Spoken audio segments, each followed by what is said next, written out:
ಹೆಚ್ಚು ದೇವರ ಪೂಜೆ ಮಾಡುವವರು ಹೆಚ್ಚು ಕಷ್ಟವನ್ನು ಏಕೆ ಎದುರಿಸುತ್ತಾರೆ? ಬಹಳ ಬಾರಿ ಹೀಗೆ ಕಂಡುಬರುತ್ತದೆ. ಧಾರ್ಮಿಕ ಚಟುವಟಿಕೆಗಳಲ್ಲಿ ಭಾಗವಹಿಸುವ ವ್ಯಕ್ತಿಯೇ ಅತಿ ಹೆಚ್ಚು ದುಃಖದಲ್ಲಿ ತಲ್ಲೀನನಾಗಿರುತ್ತಾನೆ. ಆದರೆ ಒಂದು ನಾಸ್ತಿಕ ವ್ಯಕ್ತಿ, ಯಾರು ದೇವರನ್ನು ನಂಬುವುದಿಲ್ಲ, ಪೂಜೆ ಮಾಡುವುದಿಲ್ಲ, ಯಾರು ದೇವಾಲಯಗಳಿಗೆ ಹೋಗುವುದಿಲ್ಲ, ಅವನು ಅತ್ಯಂತ ಸಂತೋಷವಾಗಿರುವುದನ್ನು ನಾವು ನೋಡುತ್ತೇವೆ. ಇವುಗಳೆಲ್ಲ ನೋಡಿದಾಗ ಕೆಲವೊಮ್ಮೆ ದೇವರೇ ತಪ್ಪು ಅನಿಸಬಹುದು, ದೇವರ ನ್ಯಾಯವೇ ತಪ್ಪು ಅನಿಸಬಹುದು. ಇದು ಯಾವುದೇ ಕಥೆಯಲ್ಲ, ಇದು ಪ್ರತಿಯೊಬ್ಬರಿಗೂ ಅನುಭವವಾಗುವ ವಿಷಯ. ಸ್ನೇಹಿತರೆ, ಈ ವಿಡಿಯೋದಲ್ಲಿ ನಾನು ಇದರ ಹಿಂದಿರುವ ಕಾರಣವನ್ನು ವಿವರಿಸಲು ಬಯಸುತ್ತಿದ್ದೇನೆ. ಇದರ ಉತ್ತರವನ್ನು ದೇವರಾದ ಶ್ರೀ ಕೃಷ್ಣ ಶ್ರೀಮದ್ ಭಗವದ್ಗೀತೆಯಲ್ಲಿ ಬಹಳ ಸ್ಪಷ್ಟವಾಗಿ ನೀಡಿದ್ದಾರೆ. ಹೆಚ್ಚಾಗಿ ಪೂಜೆ ಮಾಡುವ ಜನರು ಯಾಕೆ ಕಷ್ಟದಲ್ಲಿ ಹಾಗೂ ಕಂಗೆಟ್ಟವರಾಗಿರುತ್ತಾರೆ ಎಂದು. ಸ್ನೇಹಿತರೆ, ದ್ವಾಪರ ಯುಗದ ಸಮಯದಲ್ಲಿ ಶ್ರೀಕೃಷ್ಣ ಮತ್ತು ಅರ್ಜುನನ ನಡುವೆ ಸಂಭಾಷಣೆ ನಡೆಯಿತು. ದೇವರಾದ ಶ್ರೀಕೃಷ್ಣನಿಗೆ ಅರ್ಜುನನು ಈ ರೀತಿ ಕೇಳಿದನು: ಹೇ ಮಾಧವ, ಹೆಚ್ಚು ಪೂಜೆ ಮಾಡುವ ಜನರು ಹೆಚ್ಚಾಗಿ ಕಷ್ಟದಲ್ಲಿ ಹಾಗೂ ಕಂಗೆಟ್ಟವರಾಗಿದ್ದಾರೆ. ಇದರ ಹಿಂದಿನ ಕಾರಣವೇನು ಎಂದು ಅರ್ಜುನ ದೇವರ ಬಳಿ ಕೇಳುತ್ತಾನೆ.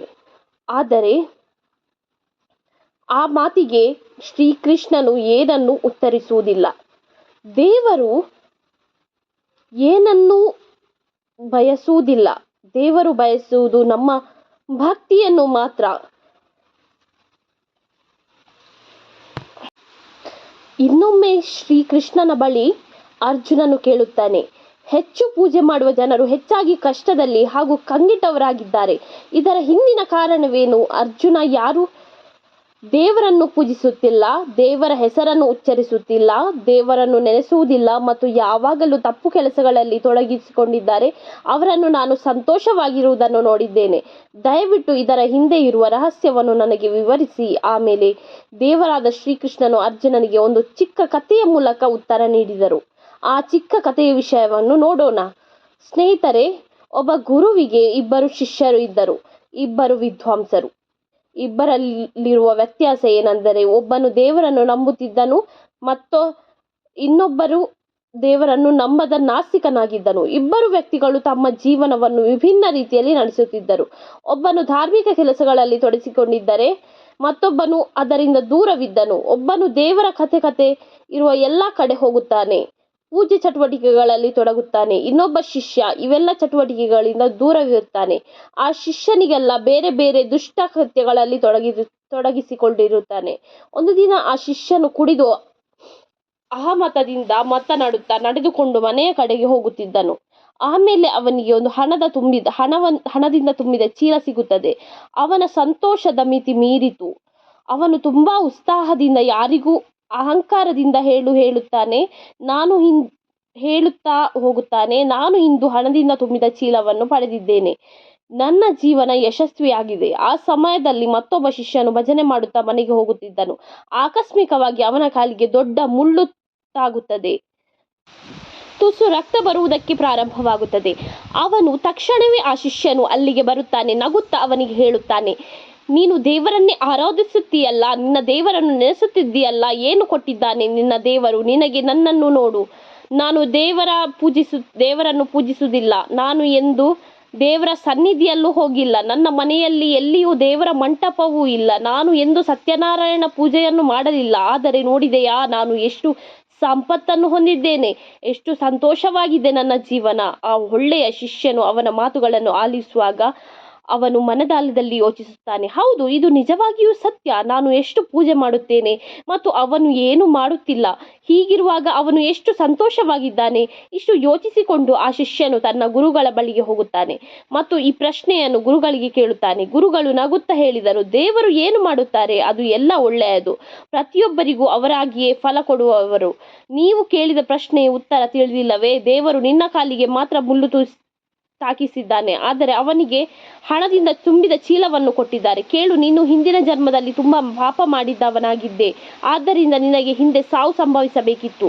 ಆದರೆ ನೀನು ದೇವರ ಸನ್ನಿಧಿಗೆ ಹೋಗಿದ್ದೆ, ದೇವರ ಪೂಜೆ ಮಾಡಿದ್ದೆ, ಆದ್ದರಿಂದ ನಿನ್ನ ಪೂಜಾ ಫಲ ಮತ್ತು ಪುಣ್ಯ, ನಿನ್ನ ಸಾವು ಕೇವಲ ಒಂದು ಮುಳ್ಳು ತಾಗಿದಂತೆ ಆಯಿತು. ನಿನ್ನ ಸ್ನೇಹಿತನ ವಿಷಯಕ್ಕೆ ಬಂದಾಗ ಹಿಂದಿನ ಜನ್ಮದಲ್ಲಿ ಅವನು ಒಬ್ಬ ಸಂತ ಮಹಾತ್ಮನಾಗಿದ್ದನು. ಆದ್ದರಿಂದ ಅವನ ಇಂದಿನ ತಲೆ ಬದಲಾಗಬೇಕಿತ್ತು. ಕೋಟಿ ಕೋಟಿ ಹಣದ ಮಾಲೀಕರಾಗಬೇಕಾದ ಆ ಜನ್ಮದಲ್ಲಿ ಅವನು ಯಾವುದೇ ಒಳ್ಳೆಯ ಕೆಲಸ ಮಾಡಿಲ್ಲ. ಆದ್ದರಿಂದ ಹಿಂದಿನ ಜನ್ಮದ ಕಾಲದ ಪ್ರಕಾರ ಅವನಿಗೆ ಕೋಟಿ ಕೋಟಿ ಹಣದ ಬದಲಿಗೆ ಸಣ್ಣ ಮೊತ್ತದ ಹಣ ಮಾತ್ರ ಸಿಕ್ಕಿತ್ತು. ದೇವರನ್ನು ತಪ್ಪು ಎಂದು ಹೇಳುವುದನ್ನು ನಿಲ್ಲಿಸಿ ಪ್ರಸ್ತುತ ಸಮಯದ ಸದುಪಯೋಗವನ್ನು ಮಾಡಿ ಭವಿಷ್ಯ ಸ್ವತಃ ಉತ್ತಮಗೊಳ್ಳುತ್ತದೆ. ಈ ರೀತಿಯಾಗಿ ಅವನು ಕಣ್ಣು ತೆರೆದವು ಮತ್ತು ಮತ್ತೆ ಪೂಜೆ ಚಟುವಟಿಕೆಗಳಲ್ಲಿ ತೊಡಗಿದನು. ಹೀಗಾಗಿ ಸ್ನೇಹಿತರೆ, ದೇವರು ಯಾವಾಗಲೂ ನಿಮಗಾಗಿ ಒಂದು ಯೋಜನೆಯನ್ನು ಹೊಂದಿದ್ದಾನೆ. ನೀವು ಯಾವಾಗಲೂ ತಾಳ್ಮೆಯಿಂದ ಇರಬೇಕು. ಸ್ನೇಹಿತರೆ, ಯಾವತ್ತಾದರೂ ಒಂದು ಸಲ ನಮಗೆ ಅನ್ನಿಸುತ್ತದೆ ಏನಂದ್ರೆ, ನಮ್ಮನ್ನ ಯಾವುದೋ ಒಂದು ಕಾಣದ ಶಕ್ತಿ ಕಾಪಾಡುತ್ತಿದೆ, ನಮಗೆ ಅದು ಒಳ್ಳೆಯದು ಮಾಡಿದೆ, ಹೆಜ್ಜೆ ಹೆಜ್ಜೆಯಲ್ಲೂ ನಮ್ಮ ಜೊತೆಗಿದ್ದು ಅದು ನಮ್ಮ ಆಗು ಹೋಗುಗಳನ್ನು ಗಮನಿಸುತ್ತಿದೆ ಅಂತ ನಮಗೆ ಯಾವತ್ತಾದರೂ ಒಂದು ದಿನ ಅನಿಸುತ್ತದೆ ನೋಡಿ. ಆ ಭಗವಂತ ಪರಮಾತ್ಮ ಅಥವಾ ಆ ಕಾಣದ ಶಕ್ತಿ ಅಂತ ಏನಿದೆಯೋ ಅದೆಲ್ಲ ನಮ್ಮ ನೋವು ನಲಿವುಗಳಲ್ಲಿ, ನಮ್ಮ ಎಲ್ಲ ಸುಖ ದುಃಖದಲ್ಲಿ ನಮ್ಮ ಜೊತೆಯಲ್ಲೇ ಇದೆಯೇ ಅನ್ನೋದಕ್ಕೆ ನಮಗೆ 5 ಮುಖ್ಯ ಸೂಚನೆಗಳು ಸಿಗುತ್ತವೆ. ಯಾರಿಗೆಲ್ಲ ಸೂಚನೆಗಳ ಅನುಭವ ಆಗಿರುತ್ತೋ ಅವರ ಜೊತೆಯಲ್ಲಿ ಆ ಭಗವಂತ ಖಂಡಿತವಾಗಿಯೂ ಇದ್ದಾನೆ, ಅವರಿಗೆ ಹೆಜ್ಜೆ ಹೆಜ್ಜೆಗೂ ದಾರಿ ತೋರಿಸ್ತಿದ್ದಾನೆ ಅಂತ ಅರ್ಥ. ಸೊ ಯಾವುದು ಆ ಸೂಚನೆಗಳು, ಹೇಗೆ ಆ ಭಗವಂತ ನಮ್ಮ ಜೊತೆಗಿದ್ದಾನೆ ಅಂತ ಅರ್ಥ ಮಾಡಿಕೊಳ್ಳುವುದು ಅನ್ನೋದನ್ನು ತಿಳ್ಕೊಬೇಕಾ ಅಂದರೆ ಈ ಕಥೆಯನ್ನು ಪೂರ್ತಿ ಕೇಳಿ. ಆ ಭಗವಂತನ ಕೃಪಾ ದೃಷ್ಟಿಯಲ್ಲಿ ನಾವು ಇದ್ದೀವೋ ಇಲ್ಲ ಬರೀ ನಮ್ಮ ಕರ್ಮಗಳ ಅನುಸಾರವಾಗಿ ನಮಗೆ ಫಲ ಸಿಗುತ್ತದೆಯೋ ಅನ್ನೋದನ್ನು ಇವತ್ತಿನ ಕಥೆಯಲ್ಲಿ ನಿಮಗೆ ತಿಳ್ಕೊಳ್ಳೋದಕ್ಕೆ ಸಿಗುತ್ತೆ. ಹಾಗಾದರೆ ಒಂದು ಊರಿನಲ್ಲಿ ಸ್ವಾಮಿ ಅನ್ನೋ ಒಬ್ಬ ಬಡ ಹುಡುಗ ವಾಸವಾಗಿರ್ತಾನೆ. ಸ್ವಾಮಿಗೆ ಅವನ ಜೀವನದಲ್ಲಿ ಬೇರೆಯವರ ಮುಂದೆ ತಲೆ ತಗ್ಗಿಸಬಾರದು, ಬೇರೆಯವರಿಗಿಂತ ಕೀಳಾಗಿ ಬದುಕಬಾರದು ಅನ್ನೋ ಛಲ ಇರುತ್ತೆ. ಹಾಗಾಗಿ ಅವನು ಬಹಳಷ್ಟು ಪರಿಶ್ರಮ ಪಟ್ಟು ಕೆಲಸ ಕಾರ್ಯ ಮಾಡ್ತಾ ಮುಂದೆ ಬರ್ತಾನೆ. ಸ್ವಾಮಿ ಒಳ್ಳೆ ಮನಸ್ಸಿನಿಂದ ಪ್ರಯತ್ನ ಪಟ್ಟಿದ್ದರಿಂದ ಅವನ ಜೀವನದಲ್ಲಿ ಮೇಲೆ ಬಂದು ಒಳ್ಳೆ ಜೀವನ ನಡೆಸುವುದಕ್ಕೆ ಶುರು ಮಾಡ್ತಾನೆ. ಆದರೆ ಅಲ್ಲಿಂದನೇ ಅವನ ಜೀವನ ಪೂರ್ತಿಯಾಗಿ ಬದಲಾಗಿ ಬಿಡುತ್ತೆ. ಸ್ವಾಮಿಯಲ್ಲಿ ಯಾರಿಗೂ ಕೀಳಾಗಿ ಬದುಕಬಾರದು ಅನ್ನೋ ಸ್ವಾಭಿಮಾನ ಅಹಂಕಾರಕ್ಕೆ ಬದಲಾಗಿ ಬಿಡುತ್ತೆ. ಆ ಅಹಂಕಾರದಿಂದ ಅವನು ಇನ್ನೂ ಬೆಳಿತಾನೆ, ಇನ್ನೂ ಹೆಚ್ಚು ಸಂಪತ್ತು ಸಿರಿಯನ್ನು ಸಂಪಾದನೆ ಮಾಡ್ತಾನೆ. ಆದ್ದರಿಂದ ಅವನಿಗೇನು ಒಂದು ನಷ್ಟ ಏನಂದ್ರೆ ಅವನ ನೆಮ್ಮದಿ ಪೂರ್ತಿಯಾಗಿ ನಾಶ ಆಗಿಬಿಡುತ್ತೆ. ಎಲ್ಲಿ ನಾನು ಬೇರೆಯವರಿಗಿಂತ ಹಿಂದೆ ಉಳಿದುಕೊಂಡು ಬಿಡ್ತೇನೋ, ಎಲ್ಲಿ ಅಕ್ಕಪಕ್ಕದವ್ರು ನನ್ನನ್ನು ಮತ್ತೆ ಮೀರಿಸಿ ನಾನು ಇನ್ನೊಂದು ಸಲ ಬಡವ ಆಗ್ಬಿಡ್ತೇನೋ ಅನ್ನೋ ನಕಾರಾತ್ಮಕ ಅವನನ್ನು ಪ್ರತಿದಿನ ಕಿತ್ತು ತಿಂದಿರುತ್ತದೆ. ಆ ಭಾವನೆ ಅವನನ್ನು ಇನ್ನೂ ಹೆಚ್ಚು ಹಣ ಸಂಪಾದನೆ ಮಾಡುವುದು ಅಥವಾ ಕಷ್ಟಪಟ್ಟು ಕೆಲಸ ಮಾಡೋದನ್ನು ನಿಲ್ಲಿಸೋದಕ್ಕೆ ಬಿಡ್ತಾನೆ ಇರಲಿಲ್ಲ. ಅವನು ಎಷ್ಟೇ ಕೆಲಸ ಮಾಡಿದ್ರು, ಎಷ್ಟೇ ಹಣ ಸಂಪಾದನೆ ಮಾಡಿದ್ರು ಅದು ಅವನಿಗೆ ಕಡಿಮೆ ಅನಿಸ್ತಿರ್ತದೆ. ಇನ್ನೂ ಬೇಕು, ಎಲ್ಲಿ ಇದು ಬೇರೆಯವರಿಗಿಂತ ಕಡಿಮೆ ಆಗ್ಬಿಡ್ತೋ ಅನ್ನೋ ಭಾವನೆ ಅವನಲ್ಲಿ ಬೆಳೆದು ಸಾಕು ಅನ್ನೋ ಮನೋಭಾವ ಹೋಗಿ ಅವನಲ್ಲಿ ಇದೆಲ್ಲ ಸಾಕಾಗುತ್ತೋ ಇಲ್ವೋ ಅನ್ನೋ ಭಯದ ಮನೋಭಾವ ಬೆಳೆದುಕೊಂಡಿರುತ್ತೆ. ಇದರಲ್ಲಿ ಅವನಿಗೆ ಬೇರೆಯವರಿಗೆ ಏನಾದರೂ ಪರವಾಗಿಲ್ಲ, ನನ್ನ ಕೆಲಸ ಸರಿಯಾಗಿ ಆಗಬೇಕು, ಬೇರೆಯವರಿಗೆ ಏನಾದರೂ ಆಗಲಿ, ನಾನು ಯಾವತ್ತೂ ಸೋಲ್ಬಾರ್ದು ಅನ್ನೋ ಸ್ವಾರ್ಥ ಬೆಳೀತಾ ಹೋಗುತ್ತೆ.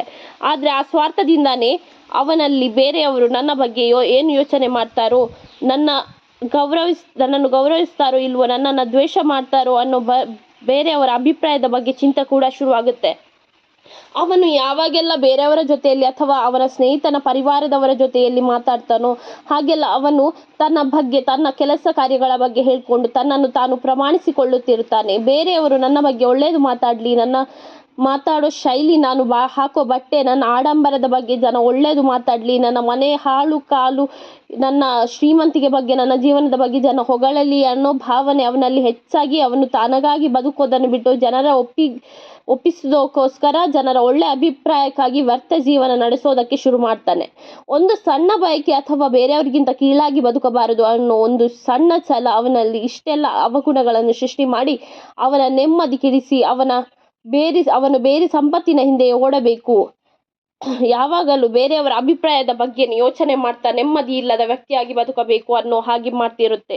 ಸ್ವಾಮಿ ಹತ್ತಿರ ಎಲ್ಲ ಇರುತ್ತೆ, ಹಣ ಆಸ್ತಿ ಕೆಲಸ ಪರಿವಾರ ಸ್ನೇಹಿತರು ಎಲ್ಲ ಇರುತ್ತೆ. ಅವನು ಪರಿಶ್ರಮ ಪಟ್ಟ ಮಟ್ಟಿಗೆ ಅವನಿಗೆ ಎಲ್ಲ ಸಿಕ್ಕಿರುತ್ತೆ. ಆದರೆ ಆ ಪರಿಶ್ರಮ ಪಡೋ ಬರದಲ್ಲಿ ಅವನ ಶಾಂತಿ ಮತ್ತು ನೆಮ್ಮದಿ ಹಾಳಾಗಿರುತ್ತೆ. ಅವನಿಗೆ ರಾತ್ರಿ ಸಮಯದಲ್ಲಿ ನಿದ್ದೆ ಬರ್ತಿರ್ಲಿಲ್ಲ, ಮನಸ್ಸಲ್ಲಿ ತುಂಬಿದ ನಕಾರಾತ್ಮಕಕ್ಕೆ ಅವನಿಗೆ ಮಲಗೋದಕ್ಕೆ ಬಿಡ್ತಿರ್ಲಿಲ್ಲ. ಹಾಗೂ ನಿದ್ದೆ ಬಂದರೂ ಸಹ ಯಾವುದಾದರೂ ಕೆಟ್ಟ ಕನಸು ಬಿದ್ದು ಬಂದಿದ್ದ ನಿದ್ದೆಯನ್ನು ಹಾಳು ಮಾಡಿಬಿಡ್ತಿತ್ತು. ಆದ್ದರಿಂದ ಸ್ವಾಮಿಗೆ ನನಗೇನು ಬೇಕು, ಏನು ಮಾಡ್ತಿದ್ದೀನಿ, ಎಲ್ಲಿ ಹೋಗ್ತಿದ್ದೀನಿ, ಇಷ್ಟೆಲ್ಲ ಇದ್ರೂ ನನಗೆ ಸಮಾಧಾನ ಯಾಕೆ ಆಗ್ತಿಲ್ಲ, ನನ್ನ ನೆಮ್ಮದಿ ಯಾಕೆ ಸರ್ವನಾಶ ಆಗ್ತಿದೆ ಅನ್ನೋ ಪ್ರಶ್ನೆಗಳು ಕಾಡೋಕೆ ಶುರುವಾಗುತ್ತೆ. ಹೀಗಿರಬೇಕಾದ್ರೆ ಒಂದು ದಿನ ಸ್ವಾಮಿ ಪ್ರತಿದಿನ ಹಾಗೆ ನಿದ್ದೆ ಬರದೆ ಒದ್ದಾಡ್ತಾ ಮನೆಯಲ್ಲಿ ಓಡಾಡುವುದನ್ನು ಅವನ ತಾಯಿ ಗಮನಿಸ್ತಾರೆ. ಅವರು ಮಗನ ಹತ್ರ ಬಂದು ಅವನ ಮನಸ್ಥಿತಿ ಬಗ್ಗೆ ಕೇಳ್ತಾರೆ. ಆಗ ಸ್ವಾಮಿ ಅವನಿಗೆ ಇಷ್ಟೆಲ್ಲ ಇದ್ರು ಒಂಥರ ಜೀವನವೇ ಬೇಡ ಅಂತ ಅನಿಸೋಗಿದೆ. ಯಾಕೆ ಗೊತ್ತಿಲ್ಲ, ಬರೀ ಕೆಟ್ಟ ಕನಸುಗಳು ಬೀಳ್ತಿದೆ, ನಿದ್ದೆ ಮಾಡೋಕೆ ಬಿಡೋದೇ ಇಲ್ಲ, ಎಲ್ಲಿ ನನ್ನ ಆಸ್ತಿ ಸಂಪತ್ತು ನಾಶ ಆಗಿಬಿಡ್ತೋ ಅನ್ನೋ ಭಯ ಆತಂಕ ನನ್ನ ಸಂತೋಷ ನೆಮ್ಮದಿಯನ್ನು ನುಚ್ಚು ನೂರು ಮಾಡಿ ಹಾಕಿದೆ ಅಂತ ಅವನ ಎಲ್ಲ ಅಳುಕನ್ನು ತನ್ನ ತಾಯಿ ಮುಂದೆ ಹಂಚಿಕೊಳ್ತಾನೆ. ಆಗ ಆ ತಾಯಿ ಮನಸ್ಸಿಗೆ ಏನು ಅನ್ಸುತ್ತೆ, ಏನು ನೋಡಪ್ಪ, ನಾನು ಹೇಳೋ ಒಂದು ಕಣ್ಣು ಕೆಲಸ ಮಾಡಿ ನೋಡಿ, ಆದ್ದರಿಂದ ನಿನಗೆ ಒಳ್ಳೇದಾಗುತ್ತೋ ಇಲ್ವಾ ಗೊತ್ತಿಲ್ಲ, ಆದರೂ ಪ್ರಯತ್ನ ಪಟ್ಟು ನೋಡು, ಯಾಕೆಂದ್ರೆ ಆದ್ದರಿಂದ ನನಗಂತೂ ಒಳ್ಳೇದಾಗ್ತಿದೆ, ಅದನ್ನೇ ನಾನು ಇವತ್ತು ನಿನಗೆ ಹೇಳಿಕೊಡ್ತೀನಿ, ಮಾಡು ನೋಡು ಅಂತ ಹೇಳ್ತಾರೆ.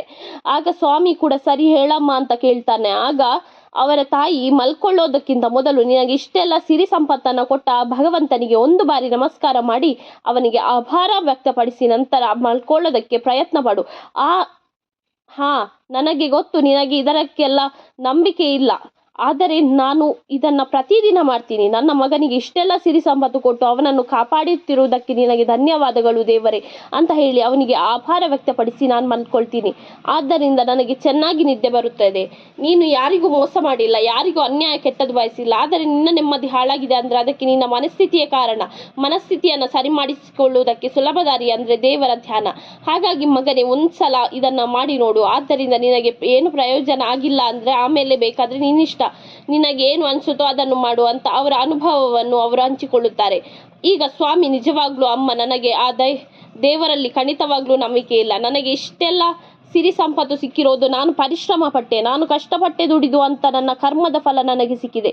ಅದರಲ್ಲಿ ದೇವರ ಪಾತ್ರ ಏನೂ ಇಲ್ಲ ಅಂದ ಮೇಲೆ ನಾನು ಅವನಿಗೆ ಧನ್ಯವಾದ ಯಾಕೆ ಹೇಳಿ, ಅವನಿಗೆ ಆಭಾರ ವ್ಯಕ್ತ ಯಾಕೆ ಪಡಿಸಲಿ ಅಂತ ಕೇಳ್ತಾನೆ. ಆಗ ಅವರ ತಾಯಿ ಮುಗುಳು ನಗುತ್ತಾ, ನೋಡಪ್ಪ, ಸಿರಿ ಸಂಪತ್ತು ಹಣ ಆಸ್ತಿ ಸಂಪಾದನೆ ಮಾಡಬೇಕು ಅಂದ್ರೆ ದೇವರ ಧ್ಯಾನ ಪೂಜೆ ಪುರಸ್ಕಾರ ಮಾಡುವ ಅವಶ್ಯಕತೆನೇ ಇಲ್ಲ, ಅದಕ್ಕೆ ಪರಿಶ್ರಮ ಪಟ್ಟರೆ ಸಾಕು, ಸಿಗುತ್ತೆ. ನಿನ್ನ ಹಾಗೆ ಆದರೆ ಅಷ್ಟೆಲ್ಲ ಸಿಕ್ಕ ಮೇಲೆ ಅದನ್ನೆಲ್ಲ ಸಂಪಾದನೆ ಮಾಡಿದ ಮೇಲೆ ಕೊನೆಗೊಳ್ಳುವುದು ನೆಮ್ಮದಿ ಹಾಗೂ ಆತ್ಮ ಸಂತೃಪ್ತಿ. ಇದು ಮನುಷ್ಯನಿಗೆ ಹಣ ಸಿರಿ ಸಂಪತ್ತಿಗಿಂತ ಹೆಚ್ಚು ಬೇಕಾಗಿರುವುದು. ಈ ನೆಮ್ಮದಿ ಸಂತೃಪ್ತಿ ಅನ್ನೋದು ಪರಿಶ್ರಮದಿಂದ ಅಲ್ಲ, ಸಮರ್ಪಣೆಯಿಂದ ಸಿಗೋದು. ಹಾಗಾಗಿ ಆ ಭಗವಂತನಲ್ಲಿ ಸಮರ್ಪಣಾ ಭಾವದಿಂದ ವ್ಯಕ್ತಪಡಿಸಿ ನೋಡು, ಆಗ ನಿನಗೆ ನೆಮ್ಮದಿಯೂ ಸಿಗುತ್ತದೆ, ನಿದ್ದೇನು ಬರುತ್ತೆ ಅಂತ ಹೇಳಿ ಅವರು ಹೋಗಿ ಮಲಗ್ತಾರೆ. ಸ್ವಾಮಿಯವರ ತಾಯಿ ಹೇಳಿದ ಮಾತು ಕೇಳಿ ಅವರ ಮಾತು ಮೀರಬಾರದು ಅಂತ ಅವರು ಹೇಳಿದ ಹಾಗೆ ಮಾಡ್ತಾನೆ. ಅವನ ಎಲ್ಲ ಚಿಂತೆ, ಮಾನಸಿಕ ಚಟಪಟಿಕೆ, ಬೇರೆಯವರ ಯೋಚನೆ ಎಲ್ಲದನ್ನು ಒಂದು ಕ್ಷಣಕ್ಕೆ ಪಕ್ಕಕ್ಕಿಟ್ಟು, ದೇವರೇ, ನನಗೆ ನೀನು ಕೊಟ್ಟಿರುವ ಈ ಎಲ್ಲ ಆಸ್ತಿ ಐಶ್ವರ್ಯ ಸಂಪತ್ತಿಗೆ ನಿನಗೆ ಧನ್ಯವಾದಗಳು, ಇಷ್ಟು ದಿನ ನಿನ್ನ ನೆನಪು ಮಾಡಿಕೊಳ್ಳದೆ ಇದ್ದಿದ್ದಕ್ಕೆ ನನ್ನನ್ನು ಕ್ಷಮಿಸಿ ಬಿಡಪ್ಪ ಅಂತ ಹೇಳಿ ನಿಧಾನವಾಗಿ ಕಣ್ಣು ಮುಚ್ಚಿ ಮಲಗಿಕೊಳ್ಳುವುದಕ್ಕೆ ಪ್ರಯತ್ನ ಮಾಡ್ತಾನೆ. ಒಂದು ಸ್ವಲ್ಪ ಹೊತ್ತು ಆದ್ಮೇಲೆ ಅವನು ಬೇರೆ ಏನು ಚಿಂತೆ ಮಾಡದೆ ಅವರ ತಾಯಿ ಮಾತಿನ ಮೇಲೆ ಗಮನ ಕೊಡುತ್ತಿರುವುದರಿಂದ ನಿಧಾನವಾಗಿ ಅವನಿಗೆ ನಿದ್ದೆ ಬರುತ್ತೆ. ತುಂಬಾ ಚೆನ್ನಾಗಿ ಅಲ್ಲದೆ ಇದ್ದರೂ ಪ್ರತಿದಿನಕ್ಕಿಂತಲೂ ಉತ್ತಮವಾಗಿ ಅವತ್ತು ಅವನಿಗೆ ನಿದ್ದೆ ಬರುತ್ತೆ. ಸ್ವಾಮಿಗೆ ಆ ಚಿಕ್ಕ ಘಟನೆಯಿಂದ ಭಗವಂತನ ಮೇಲೆ ಒಲವು ಹೆಚ್ಚಾಗುತ್ತದೆ. ಅವರ ಬಗ್ಗೆ ಇನ್ನೂ ತಿಳ್ಕೊಳ್ಬೇಕು ಅಂತ ಅನ್ಸುತ್ತೆ. ಅದಕ್ಕೆ ಅವನು ತಾಯಿ ಹತ್ರ ನೀವು ಹೇಳಿದ ಹಾಗೆ ನಾನು ಮಾಡಿದೆ, ಅದರಿಂದ ನನಗೆ ಸ್ವಲ್ಪ ಸಮಾಧಾನ ಆಯಿತು. ನಾನು ಇನ್ನೂ ಹೆಚ್ಚು ಆ ಭಗವಂತನಿಗೆ ಹತ್ರ ಆಗಬೇಕು ಅಂದರೆ ಏನು ಮಾಡಲಿ ಅಮ್ಮ ಅಂತ ಕೇಳ್ತಾನೆ. ಆಗ ಅವರ ತಾಯಿ, ಹೆಚ್ಚೇನು ಮಾಡೋದು ಬೇಕಿಲ್ಲಪ್ಪ, ಯಾವಾಗ ನಿನಗೆ ಬಿಡುವಾಗುತ್ತೋ ಹಾಗೆಲ್ಲ ನಿನ್ನ ಮನಸ್ಸಿನಲ್ಲಿ ಆ ಭಗವಂತನ ಸ್ಮರಣೆಯನ್ನು ಮಾಡು, ಅವರ ನಾಮ ಜಪ ಮಾಡ್ತಿರೋ ಅಷ್ಟೇ, ಬೇರೆ ಏನು ಮಾಡುವ ಅವಶ್ಯಕತೆ ಇಲ್ಲ. ನಮ್ಮ ನಾಮ ಜಪದಲ್ಲಿ ಅಪಾರ ಶಕ್ತಿ ಇದೆ, ಆದ್ದರಿಂದ ಬೇಗ ನಾವು ಭಗವಂತನ ಪ್ರೀತಿ ಪಾತ್ರರಾಗುತ್ತೇವೆ ಅಂತ ಹೇಳ್ತಾರೆ. ಸ್ವಾಮಿ ಅವರ ತಾಯಿ ಮಾತು ಕೇಳಿ ಅವನಿಗೆ ಬಿಡುವಿದ್ದಾಗ ಅವರ ತಾಯಿ ಪೂಜಿಸುತ್ತಿದ್ದ ಶ್ರೀಕೃಷ್ಣ ನಾಮವನ್ನೇ ಜಪ ಮಾಡೋದಕ್ಕೆ ಶುರು ಮಾಡ್ತಾನೆ. ಅವನಿಗೆ ಬಿಡುವಿದ್ದಾಗ ಯಾವಾಗೆಲ್ಲ ಅವನ ಮನಸ್ಸು ಅವನಿಗೆ ಬೇಡದ ವಿಷಯಗಳಲ್ಲಿ ಕಾಟ ಕೊಡ್ತಿರುತ್ತೋ ಹಾಗೆಲ್ಲ ಅವನು ಹರೇ ಕೃಷ್ಣ ಅಂತ ಜಪ ಮಾಡೋದಕ್ಕೆ ಶುರು ಮಾಡ್ತಾನೆ. ಹೀಗೆ ದಿನ ಕಳೆದಂತೆ ಅವನು ಕೃಷ್ಣ ನಾಮ ಜಪ ಮಾಡ್ತಿರುವುದರಿಂದ ಅವನ ಏಕಾಗ್ರತೆ ಹೆಚ್ಚುತ್ತದೆ. ಒಂದು ಕೆಲಸದ ಮೇಲೆ ಏಕಾಗ್ರತೆ ಹೆಚ್ಚಾದಾಗ ಅವನು ನಾಮ ಜಪದ ಅವಧಿ ಕೂಡ ಹೆಚ್ಚಾಗ್ತಾ ಹೋಗುತ್ತೆ. ಅದರಿಂದ ಅವನು ಬೇರೆಯವರ ಅಭಿಪ್ರಾಯದ ಬಗ್ಗೆ ಯೋಚನೆ ಮಾಡೋದು ಕಮ್ಮಿ ಆಗುತ್ತೆ. ಯಾವಾಗೆಲ್ಲ ಬೇರೆಯವರು ನನ್ನ ಬಗ್ಗೆ ಏನು ಯೋಚನೆ ಮಾಡ್ತಾರೋ ಅನ್ನೋ ಭಾವನೆ ಅವನಲ್ಲಿ ಬರುತ್ತೋ ಆಗೆಲ್ಲ ಅವನು ಕೃಷ್ಣ ನಾಮ ಸ್ಮರಣೆಯನ್ನು ಹೆಚ್ಚು ಮಾಡ್ತಿರ್ತಾನೆ. ಆದ್ದರಿಂದ ಅವನ ಮನಸ್ಸು ಆ ಕ್ಷಣಕ್ಕೆ ಶಾಂತವಾಗಿರ್ತಾ ಇರುತ್ತಿತ್ತು. ಹೀಗೆ ದಿನ ಕಳೆದಂತೆ ಸ್ವಾಮಿ ಬೇರೆಯವರ ಅಭಿಪ್ರಾಯದ ಬಗ್ಗೆ, ಬೇರೆಯವರ ಮಾತಿನ ಬಗ್ಗೆ ಚಿಂತೆ ಮಾಡೋದನ್ನ ಕಡಿಮೆ ಮಾಡ್ತಾನೆ. ಆದ್ದರಿಂದ ಅವನಲ್ಲಿ ನಕಾರಾತ್ಮಕತೆ ಕಡಿಮೆ ಆಗಿ ಸಕಾರಾತ್ಮಕತೆ ಬೆಳೆಯುತ್ತಾ ಹೋಗುತ್ತೆ. ಪ್ರತಿದಿನ ಅವನಲ್ಲಿ ಆಗಿದ್ದ ಬದಲಾವಣೆಯನ್ನು ಗಮನಿಸಿ ಸ್ವಾಮಿ ಅವರ ತಾಯಿಯ ಜೊತೆಗೂಡಿ ಭಗವಂತನ ಪೂಜೆ ಪುರಸ್ಕಾರ ಮಾಡಿ ಭಗವಂತನ ಕೃಪೆಗೆ ಪಾತ್ರರಾಗೋದಕ್ಕೆ ಶುರು ಮಾಡ್ತಾರೆ. ಅದರಿಂದ ಅವನಿಗೆ ಇನ್ನೊಂದು ವಿಷಯ ತಿಳ್ಕೊಳ್ಳೋದಕ್ಕೆ ಸಿಗುತ್ತೆ. ಏನಂದ್ರೆ ಭಗವಂತನ ಪೂಜೆ ಪುರಸ್ಕಾರ ಮಾಡೋದು ಮನುಷ್ಯನ ಬಡತನ ದೂರ ಆಗ್ಲಿ ಅಂತಲ್ಲ, ಮನಸ್ಸಿನ ಬಡತನ ದೂರ ಆಗ್ಲಿ ಅಂತ ಅನ್ನೋದು ಅವನಿಗೆ ತಿಳಿಯುತ್ತೆ. ನಾಮಜಪ, ದೇವರ ಧ್ಯಾನ, ಸ್ವಾರ್ಥವಿಲ್ಲದ ಪೂಜೆ ಪುರಸ್ಕಾರದಿಂದ ಮನಸ್ಸಿಗೆ ಅಪಾರ ಸಂಪತ್ತು ಸಿಗುತ್ತೆ. ಯಾವುದೋ ಒಂದು ಕಾರಣದ ಶಕ್ತಿ ನಮ್ಮನ್ನ ಜೊತೆ ಇದೆ ಅನ್ನೋ ಹಾಗೆ ನಮಗೆ ಭಾಸ ಆಗೋದಕ್ಕೆ ಶುರುವಾಗುತ್ತೆ. ಮತ್ತೆ ಆ ಶಕ್ತಿ ನಮ್ಮನ್ನ ಹೆಜ್ಜೆ ಹೆಜ್ಜೆಯಲ್ಲೂ ದಾರಿ ತಪ್ಪೋದಕ್ಕೆ ಬಿಡದೆ ನಮ್ಮನ್ನ ಸದಾ ಕಾಪಾಡುತ್ತಿರುತ್ತೆ ಅನ್ನೋ ನಂಬಿಕೆ, ಆತ್ಮವಿಶ್ವಾಸ ನಮ್ಮಲ್ಲಿ ಬೆಳೆಯುತ್ತೆ ಅಂತ ಸ್ವಾಮಿಗೆ ಅರ್ಥ ಆಗುತ್ತೆ. ಯಾವಾಗ ಸ್ವಾಮಿಗೆ ಯಾವುದು ಒಂದು ಕಾಣದ ಶಕ್ತಿ ಅವನನ್ನು ರಕ್ಷಿಸುತ್ತದೆ ಅಂತ ಗೊತ್ತೋ ಆಗ ಅವನಿಗೆ ಅವನ ಜೀವನದಲ್ಲಿ ಇಷ್ಟೆಲ್ಲ ಸಾಧನೆ ಮಾಡೋದಕ್ಕೆ ಕಾರಣ ಆ ಕಾಣದ ಶಕ್ತಿಯ ಕೃಪೆ ಅಂತ ಅರ್ಥ ಆಗುತ್ತೆ. ಆಗಿಂದ ಅವನಲ್ಲಿದ್ದ ಅಹಂಕಾರ ಕಡಿಮೆ ಆಗ್ತದೆ. ನಾನು ಮಾಡಿದ್ದು ಅನ್ನೋ ಭಾವನೆ ನಾಶ ಆಗ್ತಾ ಬರುತ್ತೆ. ಎಲ್ಲ ಆ ದೇವರು ಕೆಟ್ಟಿದ್ದು, ನಾನು ಬರೀ ನನ್ನ ಕೆಲಸ ಮಾಡಿದೆ ಅಷ್ಟೇ, ಅಲ್ಲಿ ನಂದು ಅನ್ನೋದು ಏನಿಲ್ಲ, ಎಲ್ಲ ಕ್ಷಣಿಕ, ಎಲ್ಲ ಭಗವಂತನ ಭಿಕ್ಷೆ ಅನ್ನೋ ಮನಸ್ಥಿತಿ ಅವನಲ್ಲಿ ಬೆಳೀತಾ ಅವನ ಅಹಂಕಾರ ಸಂಪೂರ್ಣವಾಗಿ ಕಡಿಮೆ ಆಗುತ್ತದೆ. ಅಹಂಕಾರದಿಂದಲೇ ಆಸೆಗಳು ಇನ್ನೂ ಬೇಕು ಅನ್ನೋ ಬಯಕೆ ಹೆಚ್ಚಾಗೋದು. ಆದರೆ ಸ್ವಾಮಿಯಲ್ಲಿ ಅಹಂಕಾರ ಕಡಿಮೆ ಆಗಿದ್ದರಿಂದ ಇಷ್ಟು ಸಾಕು, ಇನ್ನು ಹೆಚ್ಚಿನ ಅವಶ್ಯಕತೆ ಇಲ್ಲ, ಇರೋದ್ರಲ್ಲೇ ಸಂತೋಷ ಪಡಬೇಕು, ಅತಿ ಆಸೆ ನಮ್ಮನ್ನ ದಾರಿ ತಪ್ಪಿಸಿ ಬಿಡುತ್ತೆ ಅಂತ ನಿಧಾನವಾಗಿ ಅವನಲ್ಲಿ ಜೀವನ ನಡೆಸೋದಕ್ಕೆ ಇರೋದೇ ಸಾಕು, ಹೆಚ್ಚಿನ ಅವಶ್ಯಕತೆ ಇಲ್ಲ ಅನ್ನೋ ಸಂತೃಪ್ತಿಯ ಭಾವನೆ ಕೂಡ ಬೆಳೀತಾ ಬರುತ್ತೆ. ಒಂದು ಸಲ ಮನುಷ್ಯನಲ್ಲಿ ಸಂತೃಪ್ತಿಯ ಭಾವನೆ ಶುರುವಾದರೆ ಮುಗೀತು. ಅವನಲ್ಲಿ ಬೇರೆಯವರ ಮೇಲಿನ ಹೊಟ್ಟೆ ಕಿಚ್ಚು, ಅಸೂಯೆ, ಕೋಪ, ಅಸಮಾಧಾನವಂತಹ ಅವಗುಣಗಳು ಕಡಿಮೆಯಾಗಿ ಎಲ್ಲ ಸಮಾನರು. ಆದರೆ ಪರಿಸ್ಥಿತಿಗಳ ಕಾರಣ ಅವರವರ ಜೀವನ ಶೈಲಿ ಭಿನ್ನವಾಗಿರುತ್ತೆ ಅಂತ ಅರ್ಥ ಆಗಿ ಅವರಲ್ಲಿ ಬೇರೆಯವರ ಮೇಲೆ ದಯೆ, ಕರುಣೆ, ಬೇರೆಯವರ ಮೇಲೆ ಒಳ್ಳೆತನ ಅನ್ನೋದು ಬೆಳೆಯುತ್ತೆ. ದಯೆ, ಕರುಣೆ ಹೆಚ್ಚಾಗ್ತಾ ಹೋದ ಹಾಗೆ ಬೇರೆಯವರ ಬಗ್ಗೆ ನಕಾರಾತ್ಮಕವಾಗಿ ಯೋಚನೆ ಮಾಡೋದು. ಅಂದ್ರೆ ಅವನಂತೆ ಕೆಲಸ ಮಾಡಿದ್ರೆ ಎಲ್ಲರಿಗೂ ದುಡ್ಡು ಸಿಗುತ್ತೆ, ಅವನ ಈ ಪರಿಸ್ಥಿತಿಗೆ ಅವನೇ ಕಾರಣ, ಕೆಲಸ ಮಾಡೋದಕ್ಕೆ ಏನು ದಾರಿ ಅವನಿಗೆ ಅನ್ನೋ ಉದ್ದಟತನದಿಂದ ಭಾವನೆ ಕಡಿಮೆ ಆಗಿ ನಾವು ಅವರ ಜಾಗದಲ್ಲಿ ನಿಂತು ಯೋಚನೆ ಮಾಡೋದಕ್ಕೆ ಶುರು ಮಾಡ್ತೀವಿ. ಯಾವಾಗ ಸ್ವಾಮಿ ನನಗಿಂತ ಕೆಳಗಿರುವವರು ಅಂತ ಭಾವಿಸದೆ ಅವರ ಜಾಗದಲ್ಲಿ ನಿಂತು ಯೋಚನೆ ಮಾಡ್ತಾನೋ ಆಗ ಅವನಿಗೆ ಗೊತ್ತಾಗುತ್ತೆ ಬೇರೆಯವರ ಪಾಡು ಅವನು ಏನು ಎಂತಹ ಪರಿಸ್ಥಿತಿಯಲ್ಲಿ ಇರ್ತಾರೆ ಅಂತ.